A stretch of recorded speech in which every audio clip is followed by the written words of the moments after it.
تاکہ ہم اپنے آپ کو عذاب سے بچا سکیں۔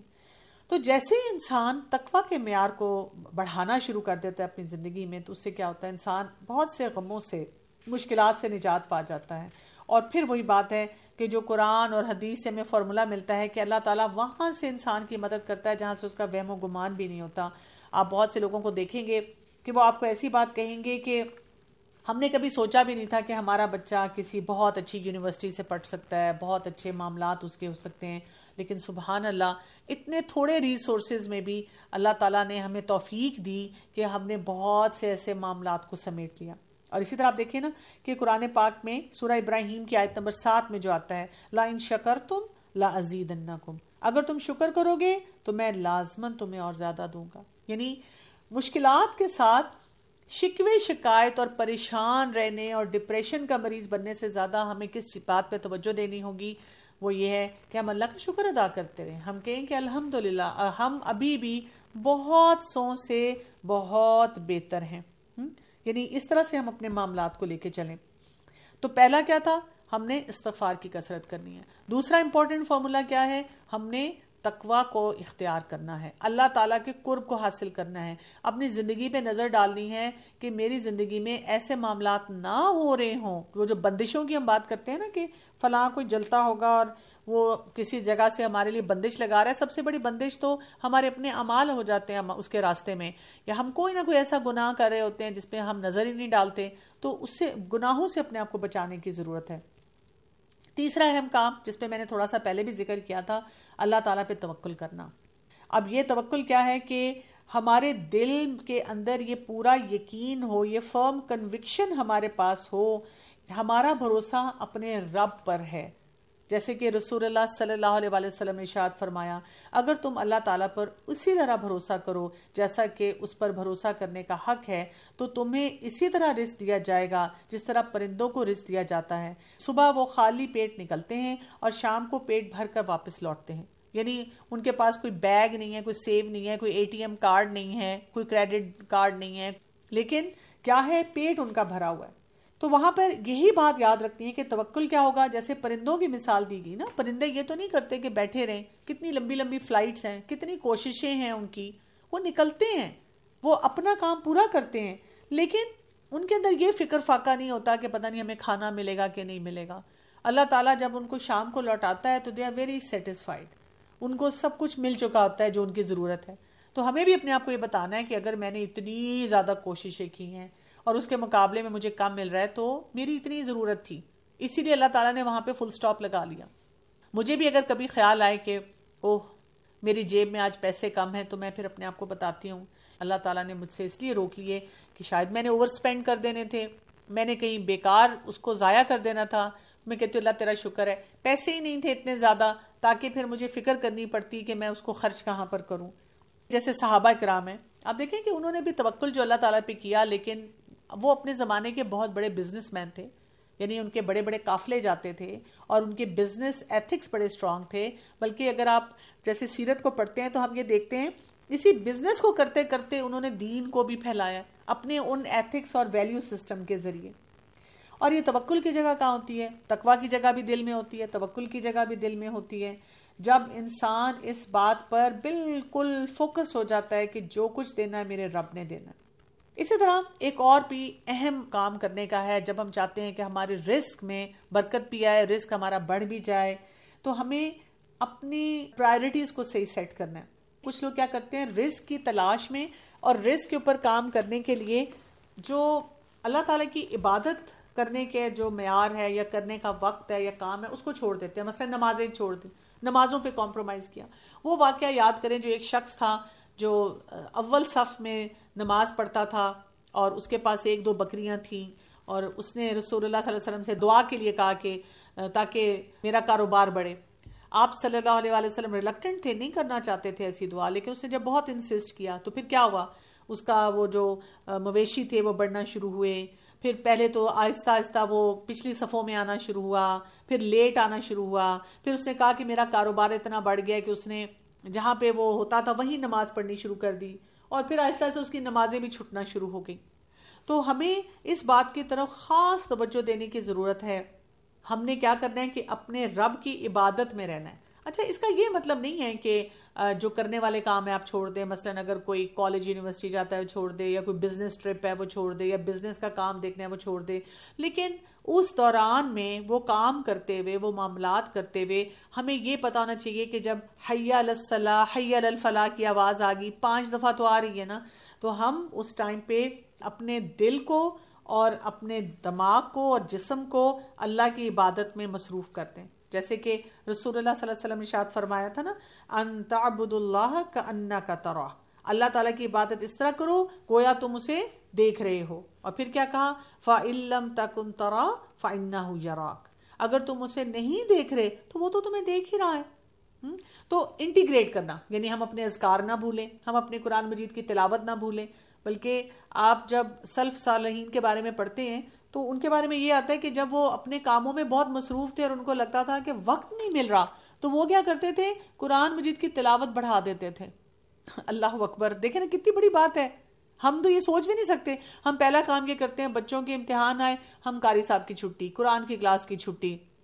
خود بھی ہم یہ کہتے ہیں کہ وہ دراصل باقی کام آگے نا تو نمازیں خراب ہو گئی، تلاوت چھٹ گئی، اذکار نہیں کیے جا رہے. جبکہ کوئی بھی کام آ جائے یہ ہمارا پرائیورٹی ٹاسک ہے، اس کو ہم نہیں چھوڑ سکتے، اور اسی پہ ہمیں جو ہے بہت زیادہ توجہ دینے کی ضرورت ہے. اس کے لیے آپ دیکھیں نا کہ ایک حدیث میں آتا ہے، حدیث قدسی ہے، کہ اللہ سبحانہ وتعالیٰ فرماتا ہے کہ اے آدم کے بیٹے، میری عبادت کے لیے اپنے آپ کو فارغ کر، میں تیرے سینے کو تونگری سے بھر دوں گا اور لوگوں سے تجھے بے نیاز کر دوں گا، اور اگر تو نے ایسا نہ کیا تو میں تیرے ہاتھ بیکار کاموں میں الجھا دوں گا اور لوگوں کی طرف تیری محتاجی کو ختم نہ کروں گا. تو اب آپ دیکھیں، ہم جیسے کئی دفعہ کسی بھی ملک میں رہتے ہوئے ہم گورنمنٹ پالیسیز کے بارے میں بھی بات کرتے ہیں، ہم پریشان بھی رہتے ہیں، اور ہم بہت ساری کانسپریسی تھیوریز پہ بھی جاتے ہیں، لیکن سب سے بڑی کانسپریسی تو ہم خود ہی کر رہے ہیں نا، کہ ہم اپنے آپ کو اپنے رب کی عبادت میں مشغول نہیں کر رہے نا. ہم انہی اسباب میں بہت زیادہ الجھ کے رہ گئے، جبکہ اس اسباب کی ایک ماڈریشن ہونی چاہیے اور اللہ تعالیٰ سے تعلق جو ہے وہ زیادہ اسٹرانگ ہونا چاہیے. میرے پاس اور بھی بہت لمبی ایک لسٹ ہے جس سے اسباب جو ہیں بڑھتے ہیں. میں کوئکلی آپ کو بتاتی ہوں کیونکہ میں چاہوں گی کہ کچھ آپ کے جو سوالات ہیں وہ پھر میں لے لوں. جیسے حج اور عمرے کو پسند کیا گیا ہے. جب انسان حج اور عمرے کی ادائیگی کرتا ہے، یہ بھی فقر اور گناہوں کو دور کرنے کا ذریعہ ہے. اور ہمارے لوگ کہتے ہیں نہیں جی اب تو وہ اتنا مہنگا ہو گیا ہے کہ ہم جا ہی نہیں سکتے. جبکہ اگر آپ خواہش رکھیں اور اسی کے لیے سیونگ کریں تو پھر کیا ہوتا ہے، اللہ تعالیٰ خود ہمارے لیے اسباب پیدا کرتا ہے کہ ہم چلے جائیں. اچھا، ایک اور بہت امپورٹنٹ ایریا ہے جس سے کہ رزق میں بہت برکت بھی آتی ہے اور بڑھتا بھی ہے. رسول اللہ صلی اللہ علیہ وسلم نے ارشاد فرمایا، جو شخص اپنے رزق میں کشادگی اور عمر میں اضافہ پسند کرے وہ صلہ رحمی کرے. یعنی یہ جو ہمارے بلڈ ریلیشن شپ ہوتے ہیں، جن میں ہمارے بڑے مسئلے مسائل ہوتے ہیں، رشتہ داریوں کو کاٹنا نہیں چاہیے. اب اس میں ایک بہت بڑا سوال آ جاتا ہے کہ وہ جی ہمارے کچھ رشتہ دار ہیں وہ تو بہت برے ہیں اور ہمیں بہت تنگ کرتے ہیں، تو پھر کیا کریں؟ ٹھیک ہے، آپ ایک باؤنڈری بنا لیں، ایک بیئر منیمم پہ ریلیشن شپ کو لے آئیں، لیکن ختم نہیں کریں. یہ نہیں ہونا چاہیے خوشی غمی میں نہیں ملنا، ان کو دیکھ کے منہ دوسری طرف کر لیا. اپنے اور رشتہ داروں کو بھی کہا اگر تم انہیں ملے تو بس ہمارا تمہارا تعلق بھی ختم ہو گیا. نہیں، ان کے ساتھ بس ایک رسپیکٹیبل ریلیشن شپ ایسا ہو جائے کہ آپ اپنے آپ کو کاٹ کے نہ ان سے رکھیں. جو اللہ تعالیٰ نے آپ کے اوپر کچھ بھی حقوق و فرائض رکھے ہیں ان کو کسی نہ کسی لیول پہ جو ہے وہ پورا کرتے رہیں. ابھی کچھ دن پہلے مجھ سے کسی نے سوال پوچھا تھا کہ جی اگر کوئی ہمارا قریبی رشتہ دار ہے اور اس نے ہمیں سیکشلی ابیوز کیا ہے، اب ہمارا کیا فرض بنتا ہے؟ تو میں نے ان کو صاف بتایا کہ اپنے آپ کو اس سے بچانا چاہیے. ضروری نہیں ہے کہ آپ ان سے ہر وقت بات چیت کریں یا یہ کہ ان سے بہت ملیں، یا ایون اگر وہ آپ کو لگتا ہے کہ ان کے بھی وہی ٹریٹس ہیں تو آپ ان کے ساتھ رہیں. لیکن ہاں، آپ نے ایک اسٹرانگ باؤنڈری بنا دی. آپ کہیں نظر آتے ہیں، آپ ان کو معاف کرنا چاہتے ہیں، معاف کر دیں. کوئی سلام دعا ہے تو اتنا بس کر لیں بس، اور اپنے آپ کو دور رکھیں ان سے. تو ہمیں اس میں بھی یہ بتایا گیا ہے کہ کیسی ہم نے حدود اور کیسی ہم نے باؤنڈریز جو ہے وہ سیٹ کرنی ہے. اسی طرح آپ دیکھیں کہ صدقہ دینے سے جو ہے وہ مال جو ہے وہ بڑھتا ہے. اس میں مجھے ایک واقعہ یاد آتا ہے، کسی نے میرے ساتھ ایک دفعہ شیئر کیا تھا کہ ایک خاتون تھی، مجھے نہیں پتا کہ وہ پاکستان کے کس شہر یا کس علاقے میں ہے، لیکن کسی نے آنکھوں دیکھا حال مجھے بتایا تھا کہ ان کے جو شوہر ہیں وہ ایک مزدور تھے. تو وہ بہت ہی تھوڑا سا مزدور کیا کر کے آتا ہوگا نا، تو کتنا کما لیتا ہوگا. تو وہ مزدور جو تھے وہ جتنا بھی کماتے تھے تو ان میں سے چند سکے اس کی بیوی جو تھی وہ اپنے کسی جگہ پہ بچاتی تھی. مہینے کے اینڈ میں اس کے پاس صرف اتنے پیسے ہوتے تھے کہ وہ کوئی 1 کلو آدھا کلو کوئی سبزی یا کبھی دال بناتی تھی, اور وہ اپنے ہی علاقے میں وہ لوگ جو کہ شاید یہ بھی افورڈ نہیں کر سکتے تھے ان کو کھلاتی تھی. تو اب آپ دیکھیں کہ کئی دفعہ چھوٹی سی چیز ہوتی ہے جو کہ ہم دے سکتے ہیں, ہم بڑا بڑا اماؤنٹ سوچتے رہتے ہیں کہ وہ ہوگا تو تب ہم دیں گے. پھر یہ کہ جو کمزور لوگ ہیں جو افورڈ نہیں کر سکتے ہم ان کی مدد کریں جس طرح بھی ریکوائرڈ ہو. کئی دفعہ اسپیشل نیڈ کے لوگ ہوتے ہیں. پھر یہ کہ وہ لوگ جو اللہ کی راہ میں ہجرت کرتے ہیں, اور ہمیں پتہ ہے کہ آج کے دور کی ہجرت کیا ہے. آج کے دور کی ہجرت یہی ہے کہ ہم گناہوں کو چھوڑیں اور ہم آگے بڑھیں. تو آپ دیکھیں کتنے سارے اسباب ہیں نا, ہم ان کو نہیں اختیار کرتے, لیکن ہم ہر وقت رونا دھونا, میں نے دعائیں مانگی فائدہ نہیں ہوا, فلاں شخص رکاوٹ بن گیا, پتہ نہیں میرے ساتھ ایسے کیوں ہوتا ہے. تو اگر ہم اپنے آپ کو اس وقت یقینی کیفیت پر لے کر آئیں اور اپنے آپ کو ٹھہرائیں, اور وہ جو میں نے شروع میں بات آپ کو کی تھی عقیدہ, اپنے عقیدے کو مضبوط کریں, تو ہو نہیں سکتا جو اللہ تعالیٰ نے رزق ہمارے لیے لکھا ہے اس کو ہم انجوائے کرنے سے رہ جائیں, اپنی خوشیوں کو محسوس کرنے سے رہ جائیں. ایون رزق میں آپ دیکھیں جتنے میں نے اسباب آپ کو بتائے ہیں, اگر آپ ان کو اختیار کرتے ہیں تو یہ نہایت پروڈکٹیو طریقے, نہایت پروڈکٹیو, جس میں آپ کو کسی کو لیٹ ڈاؤن نہیں کرنا, بلکہ آپ کمیونٹی میں بہت سارا ویلفیئر کا کام کرنا شروع کر دیتے ہیں. جیب خالی بھی ہو تو آپ اتنا کچھ کر رہے ہوتے ہیں کہ وہی بات ہے کہ شاید وہ جیب کے آپ خالی ہو جائیں لیکن دل آپ کا بہت مضبوط ہو جاتا ہے. ڈاکٹر صاحبہ مجھے لگتا ہے آپ نے ماشاءاللہ کافی اچھے طریقے سے اس کی مطلب کی ہے وضاحت. میں ایک بات آپ سے پوچھنا چاہوں گی, جیسے آپ نے ذکر کیا نا کہ استغفار کریں, کو تھوڑا سا ڈیفائن کریں کہ جیسے صرف زبان سے بندہ استغفر اللہ یا کچھ ایسا بولتا رہے, یا کچھ اس کا ایسا ہو, کیسے کریں استغفار؟ دیکھیں استغفار جو ہے, ایک تو تسبیحات جو ہمارے پاس ہیں ان کو پڑھنا چاہیے صبح شام کی, اور استغفار پڑھتے ہوئے اپنے گناہوں پہ نظر رکھنی چاہیے نا. سوچنا چاہیے کہ مجھ سے بہت سی غلطیاں ہو جاتی ہوں گی, کچھ غلطیاں تو ہمیں یاد بھی ہوتی ہیں اور ہم ان کو یاد کر کے اس وقت استغفار پڑھ لیتے ہیں. کچھ غلطیاں جب ہمیں یاد نہیں ہوتی تو ہم کہتے ہیں کہ میرے رب اگر کوئی بھی انجانے میں مجھ سے غلطی کمی کوتاہی ہوئی ہو تو میرے رب مجھے معاف فرما دینا. بس اس طرح سے کہ کانشیس دعا تو کوئی بھی ہو نا, تو دعا کسی بھی شکل میں جب ہم مانگتے ہیں تو ہمیں کانشیس ہو کے مانگنی ہے. دوسرا یہ کہ جب آپ قرآنی دعائیں خاص طور پہ پڑھتے ہیں جس میں استغفار کا ذکر آتا ہے تو اس کا کانٹیکسٹ بھی دیکھ لینا چاہیے, تفسیر دیکھنی چاہیے, اور دیکھنا چاہیے کہ یہ کس طرح سے نازل کی گئی ہیں, کیا بات اس میں خاص طور پہ کس کے اوپر توجہ دی گئی ہے, تاکہ ہم بھی پھر اسی کانٹیکسٹ کو اپنی زندگی میں چیک کریں کہ اگر اس کانٹیکسٹ سے یہ بات ہوئی ہے تو میری زندگی میں اس سے ریلیٹڈ کیا کیا مسائل ہیں, تاکہ پھر ہم اس کو اپنے لیے ریلیٹیبل بھی بنا سکیں. کہ کئی دفعہ ایسا ہوتا ہے ہم زبان سے استغفار استغفار استغفر اللہ, اور کئی دفعہ ہم اپنی عادت بنائی ہوتی ہے کہ کوئی غلط بات استغفر اللہ, لیکن ہمارا وہ کنسیپٹ کلیئر نہیں ہوتا کہ ہم کس بات پہ یہ بات بول رہے ہیں نا جی. پھر مجھے یہ تھا کہ یہ تسبیحات کا ذکر ہے, یا یہ جیسے آپ لائک اٹس نو لائک کہ آپ دن میں 100 دفعہ کریں 300 دفعہ کریں, اٹس جسٹ کہ آپ جیسے اللہ کا ذکر کے طور پہ آپ استغفار کریں اگر آپ کو کوئی پرابلم ہے. جی بالکل, یہ تو دیکھیں تو وہ دعائیں ہیں جو کہ ہمیں جو صبح شام کی دعائیں بتائی جاتی ہیں اس میں استغفار کی ہوتی ہیں تسبیحات, اور اس کے علاوہ بھی جب آپ کی زیادہ مشکلات ہوں تو آپ ڈوز بڑھا دیں دعاؤں کی. ویسے بھی انسان دیکھیں جب مشکل میں ہوتا ہے تو ڈوز ویسے ہی بڑھ جاتی ہے, ویسے ہی انسان جو ہے ذرا پریشان ہوتا ہے اور چاہ رہا ہوتا ہے کہ اللہ کا قرب اور حاصل کرے. جتنی دعائیں آپ پڑھ سکتے ہیں آپ کو پڑھتے رہنا چاہیے. لیکن ڈاکٹر صاحبہ کئی دفعہ ایسا بھی ہوتا ہے جیسے جو لوگ تو قرآن سے جڑے ہیں obviously ان کا کانسیپٹ کافی کلیئر ہوتا ہے, جو لوگ قرآن سے دور ہوتے ہیں تو ان کا ظاہر ہے وہ کانسیپٹ وہ اس طرح کلیئر نہیں ہوتا, تو وہ جو پریشان ہوتے ہیں تو پریشانی میں سب کچھ چھوڑ کے بیٹھ جاتے ہیں. تو ان کو کس طرح سے جیسے کس طرح سے موٹیویٹ کیا جائے ان لوگوں کو؟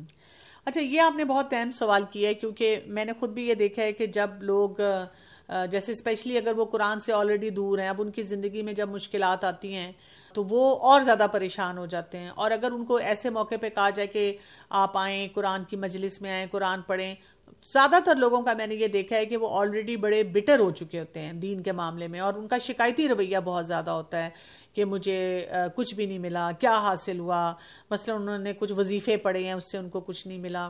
تو پھر پہلے یہ کہ ایسے معاملات میں نا ان کو جو ایک چیز دینی چاہیے اس کو ہم کہتے ہیں ویلیڈیشن. ویلیڈیشن کا مطلب یہ ہوتا ہے کہ آپ ان کو یہ نہیں کہتے کوئی بات نہیں، جو اللہ نے دینا تھا وہ دے دے گا، آپ پریشان نہ ہو. ہم کہتے ہیں کہ ہاں یہ ایک حقیقی پریشانی ہے، کیونکہ جب رزق میں کمی ہوتی ہے، جیسے میں نے آپ کو کہا اگر آپ بل نہیں دے پا رہے، اگر آپ کو کوئی مسئلہ آ رہا ہے تو پھر آپ کیسے اس کو حل کریں گے. جیسے میں آپ کو مثال دیتی ہوں کہ میرے بھی ایک جاننے والے ہیں، ان کو سیویئر ڈپریشن ہے اس وقت. انہوں نے مجھ سے یہ بات پوچھی کہ میں جب ان کا حال چال پوچھنے گئی، مجھے ہر وقت پریشانی یہ رہتی ہے، میری اب ایسی عمر ہے، اگر میں بیمار ہو گیا یا میری وائف بیمار ہو گئی اور ہمیں ہاسپٹل میں داخل ہونا پڑا تو ہمارے خرچے کیسے پورے ہوں گے. حالانکہ ماشاءاللہ وہ افورڈنگ ہیں، ان کے بچے بھی افورڈنگ ہیں. میں اگر ان کو اس وقت کہتی دیکھیں آپ یقین رکھیں نا، جو اللہ نے آپ کے لیے رزق رکھا ہے وہ آپ کو مل کے رہے گا، اور جو کچھ میں نے آپ کو بتایا ہے، تو شاید وہ اس کو سنتے بھی نہ، اور وہ مجھے ڈسکارڈ کر دیتے. تو میں نے ان کو پہلے یہ کہا کہ جی بالکل، جب انسان اولڈ ایج میں آتا ہے، اور ظاہر ہے اس اولڈ ایج کی جو بیماریاں ہیں وہ ایسی ہوتی ہیں کہ ان کے خرچے بھی بہت زیادہ ہوتے ہیں، تو پریشانی تو ہوتی ہے. آپ اپنے ارد گرد بھی لوگوں کو دیکھ رہے ہوتے ہیں کہ وہ بیمار ہوتے ہیں، تو اس کی بھی پریشانی ہوتی ہے. پھر ساتھ ہی میں نے ان سے کہا کہ اچھا اب آپ مجھے لاجیکلی بتائیں کہ آپ کو فرض کریں ابھی کچھ عرصے میں جب بھی ضرورت پڑی ہے، کیونکہ ان کی اپنی فیملی میں کوئی ایک دو لوگ زیادہ بیمار ہوئے، تو میں نے انہی کا ریفرنس دیا کہ جب وہ بیمار ہوئے تو کیا ہوا، کیا ان کو پیسوں کی وسائل کی کمی ہوئی. انہوں نے سوچا، انہوں نے کہا نہیں ان کو نہیں ہوئی. میں نے کہا اچھا کیوں نہیں ہوئی؟ انہوں نے کہا اس لیے کہ ساری فیملی مل گئی، سب فیملی نے سپورٹ کیا، اور جہاں جہاں جو کوئی ہیلپ کر سکتا تھا ہیلپ کیا. تو میں نے پھر ان کو یہی کہا کہ دیکھیں آپ کی فیملی بہت سپورٹیو ہے، جیسے آپ بھی بہت سارے لوگوں کو ہیلپ کرتے ہیں. اب یہ صلہ رحمی تھی نا جس پہ میں بات کر رہی تھی. تو میں نے ان سے یہ کہا کہ آپ نا اسی طرح ابھی اپنی فیملیز کو سپورٹ کرتے رہیں، اور آپ دیکھیں گے کہ اس سے نا انشاءاللہ جب آپ کو بھی کبھی ضرورت ہوگی تو لوگ آپ کو ہیلپ آؤٹ کریں گے، ریچ آؤٹ کریں گے. اب انہوں نے میری بات سننی شروع کر دی. اب میرا ٹارگٹ یہ ہے کہ مے بی 4-5 سیشنز میں جیسے ان کے ساتھ بیٹھوں گی، ان سے بات چیت کروں گی، ان سے ملوں گی، اور میں پھر ان کو آہستہ آہستہ اور باتیں بتاؤں گی. اور پھر ایک سٹیج پہ میں نے سوچا ہوا ہے کہ اب میں ان کو عقیدے کی طرف لے کر آؤں گی، اور ان کو بتاؤں گی کہ آپ کا اصل مسئلہ یہ ہے.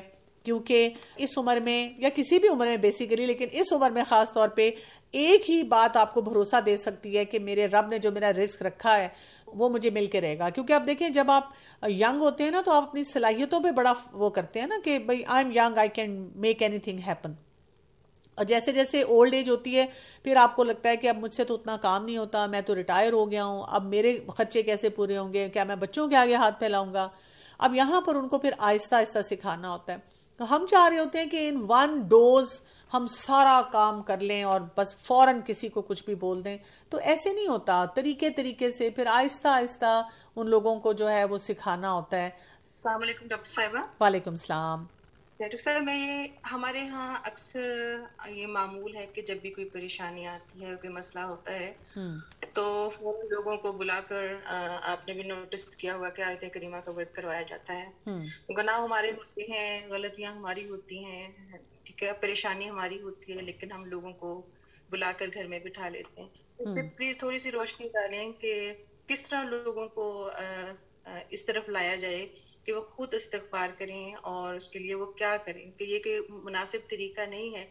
میں نے خود نوٹس کیا ہے کہ وہ خواتین جو بلاتی ہیں وہ خود کچن میں بزی ہو جاتی ہیں ان کو انٹرٹین کرنے کے لیے بات میں، لیکن لوگ ان کی طرف سے وہاں پہ بیٹھ کر استغفار پڑھ رہے ہوتے ہیں.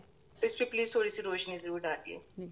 ایکچولی میں سمجھتی ہوں کہ سب سے بہترین کام یہ ہوتا ہے کہ ہم خود لیونگ ایگزامپلز بنیں. یعنی جب ہماری کوئی مشکلات آتی ہیں اور ہم جو صحیح اسباب اختیار کرتے ہیں تو ہم لوگوں کے ساتھ شیئر کیا کریں، اور اس میں جب ہم شیئر کریں تو ہم لوگوں کو کرٹیسائز نہ کریں. ہم یہ نہ کہیں کہ میں تو بالکل یہ والا کام نہیں کرتی، ایسے وظیفے نہیں پڑھتی اور یہ چیز نہیں کرتی. کیونکہ جب ہم ان کی باتوں کو کرٹیسائز کر کے پھر بات شروع کرتے ہیں تو لوگ ہم سے پٹ آف ہو جاتے ہیں اور وہ بات نہیں سنتے جو صحیح بات ہے. لیکن جب آپ ان کو اس طرح بتاتے ہیں کہ میں جب بہت پریشان ہوتی ہوں، یا ان دنوں میں میری فیملی میں یہ چیلنج آیا تھا اور میں نے اس وقت جو ہے اس طرح سے استغفار پڑھی، اور میں نے ایک کتاب میں پڑھا، یا میں نے ایک لیکچر میں سنا، یا میں قرآن پڑھ رہی تھی تو اس میں یہ آیت آئی اور اس کی تفسیر میں یہ بتایا گیا، تو میں نے اس کو پریکٹس کیا اور الحمدللہ اس سے مجھے بہت فائدہ ہوا. تو لوگ پھر کیا کرتے ہیں کہ لوگ پھر سوچنا شروع کر دیتے ہیں اور وہ صحیح پریکٹسز کی طرف آتے ہیں. تو ہمیں نا اپنے اچھے کاموں کو صحیح طرح پروجیکٹ نہیں کرنا آتا. ہم صحیح کام کر رہے ہوتے ہیں لیکن اس کی پروجیکشن بڑی غلط ہوتی ہے. تو اس کی پروجیکشن کو صحیح کر لیں تو پھر لوگ جو ہے ایسا ایسا ٹھیک ہو جاتے ہیں. دیکھیں نا جو آتا ہے نا امر بالمعروف اور نہی عن المنکر، پہلے صحیح کام کرنا ہے اور پھر کسی سٹیج پر آگے جا کے غلط کام کو چھوڑنا ہے. تو اگر آپ کو فرض کریں آپ نے اس طرح کی کوئی ڈسکشن کی، بات چیت کی، آپ نے خود سے نہیں آیت کریمہ کا یہ جو طریقہ ہے وظیفے کا اس پہ بات کی، اگر ان میں سے کسی نے کہا کہ وہ یہ جو ہم آیت کریمہ پڑھتے ہیں تو یہ پھر غلط ہے، تو آپ کہتی ہیں کہ نہیں نہیں بالکل پڑھا کریں آیت کریمہ. آپ خود پڑھیں تاکہ یہ کہ آپ کے دل میں وہ پریشانی ہے اور وہ مسئلہ ہے تو آپ خود پڑھیں، تو آپ دیکھیں گے اس سے زیادہ فائدہ ہوگا. اگر اس پہ وہ کہتی ہیں کہ وہ جی 1.25 دفعہ پورا نہیں ہوتا اس لیے مجھے لیڈیز کو بلانا پڑتا ہے، تو آپ ان کو اس پہ بھی تھوڑا سا اس طرح سے مائلڈلی گائیڈ کریں.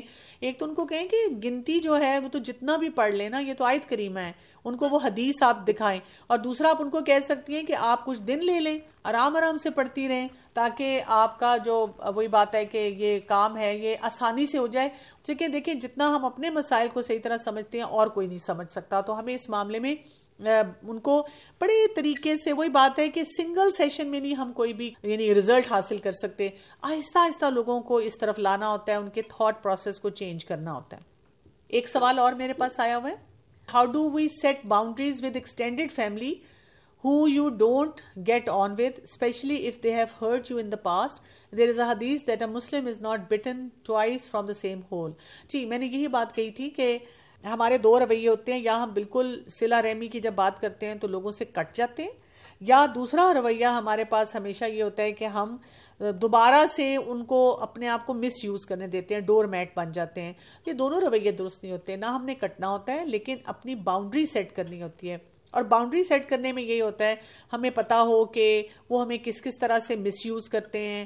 اور مثلا ابھی مجھ سے کسی نے بات کی کہ جی میری فیملی میں ایک ایڈیشن ہوئی ہے، ان کی فیملی ایک ممبر کی شادی ہوئی ہے، تو میں نے ان سے کہا کہ اب دیکھیں اب آپ کیا جب ایک ایڈیشنل فیملی ممبر آ گیا ہے اور اب آپ کے وہاں پہ دیورانی اور جٹھانی کا ریلیشن شپ آ رہا ہے، تو اب آپ کو کیا کرنا ہوگا، وہاں پر کیا کیا کامن غلطیاں ہوتی ہیں جو کہ ہو جاتی ہیں، تو آپ نے ان کو اوائڈ کرنا ہے اور شروع سے ایک اچھی رسپیکٹیبل باؤنڈری ان کے ساتھ سیٹ کرنی ہے.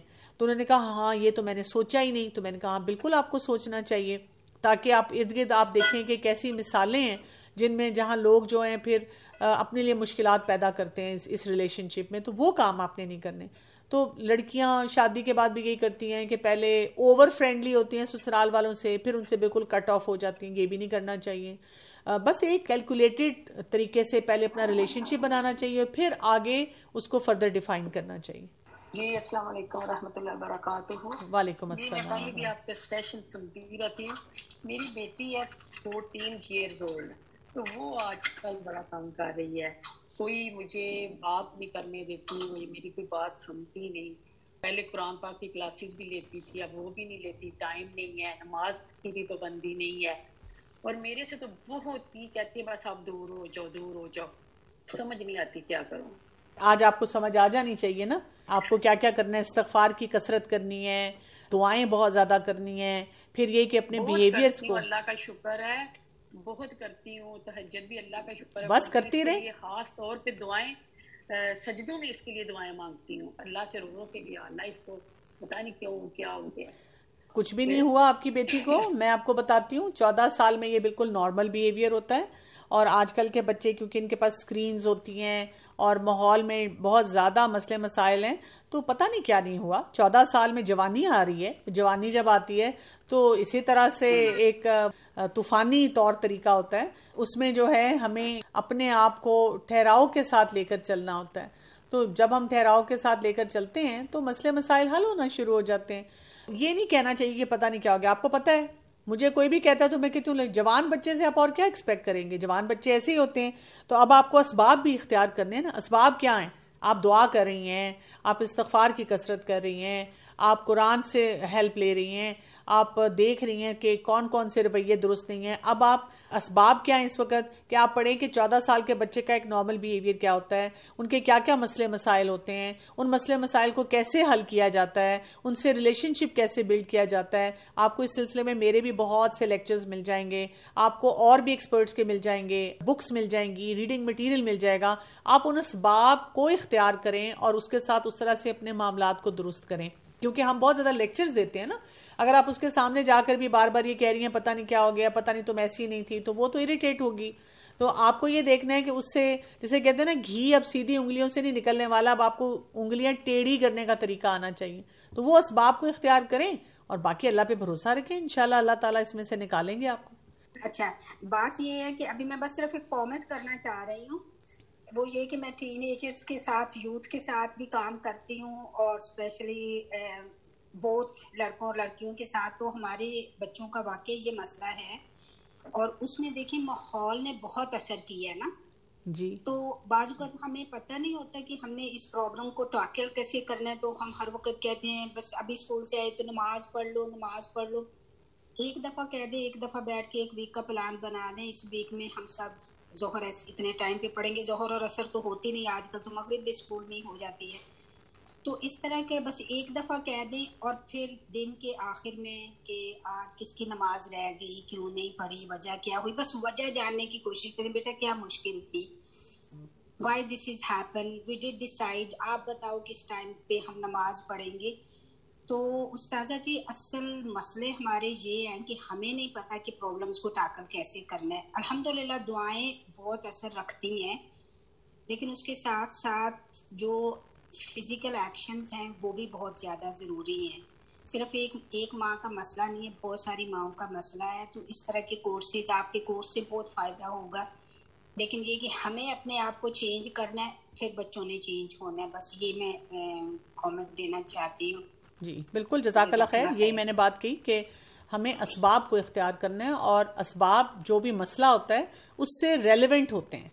تو جب ٹین ایجر بچہ ہے تو ریلیونٹ اسباب یہی ہیں کہ اس کی پرسنالٹی کو سمجھنا اور ان کے چیلنجز کو انڈرسٹینڈ کر کے اس کے مطابق ان کو سلوشنز دینے، اور یہ کام جو ہے یہ اکثر مدرز نہیں کر رہی، کیونکہ وہ بہت پریشان ہو جاتی ہیں۔ جب وہ پریشان ہیں تو پھر they have lost the battle, پھر نہیں ان کو سمجھ آئے گی کہ انہوں نے بچوں کو کیسے ہینڈل کرنا ہے۔ تو اللہ تعالیٰ سے دعا ہے اور امید ہے کہ ہمارے رزق میں برکتیں ڈالے۔